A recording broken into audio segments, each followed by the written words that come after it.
அண்ணே, எனக்கு என்னமோ இவெல்லாம் நம்ம வீட்ல இன்னும் 2-3 நாள் தாக்கு பிடிப்பாளான்னு தெரியல. இன்னும் 2 நாள்ல துண்ட காணும் துணிய காணும் ஓட போறேன்.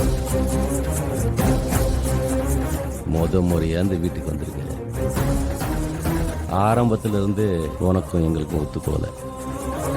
ஒவ்வொரு தடவையும் நீ எங்களை அசிங்கப்படுத்திருக்க. அந்த துப்பாக்கி கேஸ்ல எங்க கிட்ட இருந்து 20 லட்சம் ரூபாய் பிடுங்கி அந்த பொம்பளை கிட்ட கொடுத்துருக்கு. இது எல்லாத்துக்கும் மேல எங்க வீட்டு பொண்ணையே எங்களை ஏமாத்தி பரிசெழுத கூட்டு போயிருக்க. அதுக்கெல்லாம் சேர்த்து வச்சு இப்ப என்ன பண்ணும் தெரியுமா? நீ என் காலில் விழுந்து மன்னிப்பு கேட்கணும்.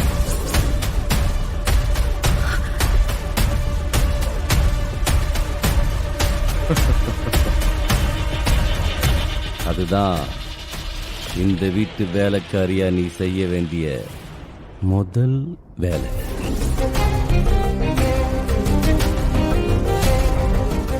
ஊர் முன்னாடி தானே எங்களை அசிங்கப்படுத்தின.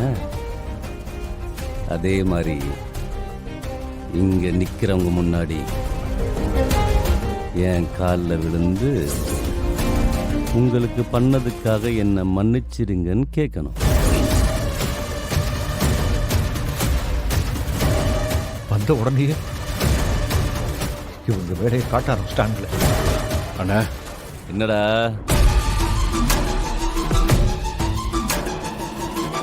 ஒண்ணு இல்லைண்ணா. ஏய், எங்க அண்ணன் சொல்றது உனக்கு புரியுதா இல்லையா?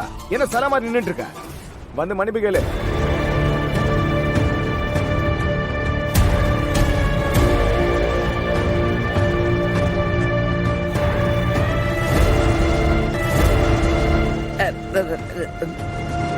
சொல்றாங்கல்ல, பெரியவங்க கிட்ட ஆசீர்வாதம் வாங்கிட்டு கும்பிட்டுக்கமா. அதானே வீட்டு ஆம்பளைங்க சொல்லிட்டு இருக்காங்க. நீ பாட்டுக்கு நின்னுட்டே இருக்க. வந்து காலை தொட்டு கும்பிடு, மன்னிச்சிடுங்கன்னு சொல்லு.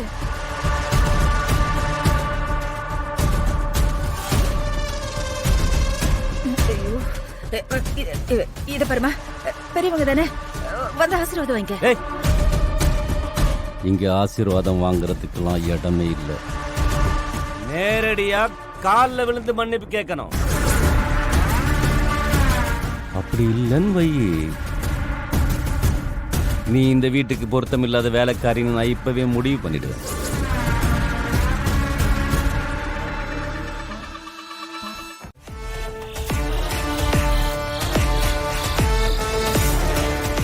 அண்ணா, இந்த பிள்ளைகிட்ட பேசின மாதிரி பணத்தை கொடுத்துடலாமா?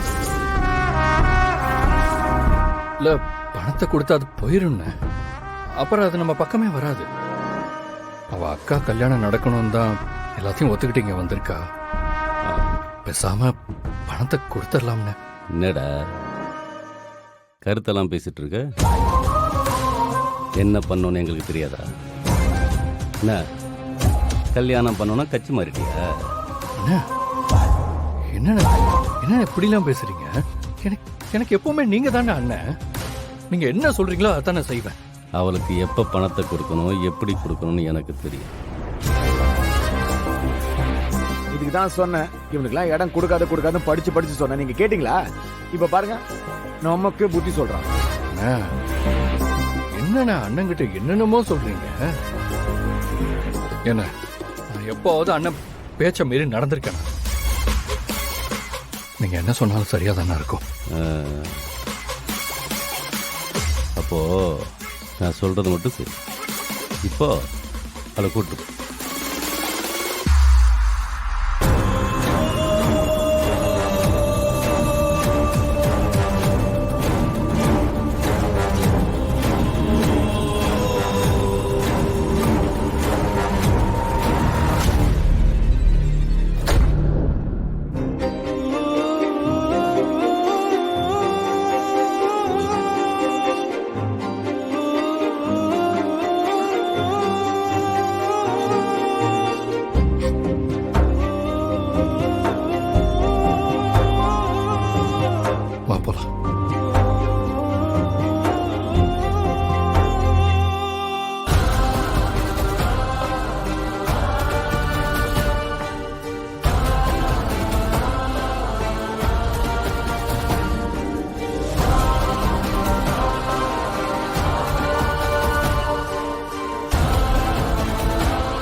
வச்சுக்காத.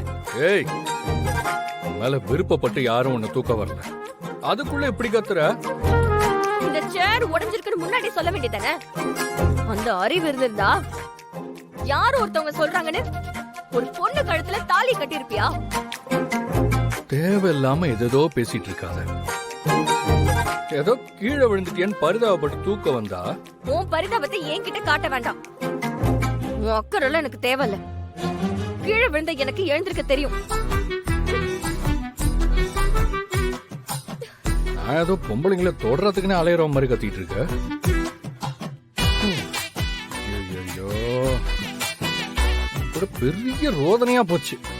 எப்ப பார்த்தாலும் நெய்யி நெய்யின்னு ஏதாவது சொல்லிக்கிட்டே இருக்க. என் கூட சண்டைக்கு வரணும்னு ஆசையா உனக்கு? இந்த பாரு, உன்கிட்ட சண்டை போடணும்னு தலையெழுத்த எனக்கு.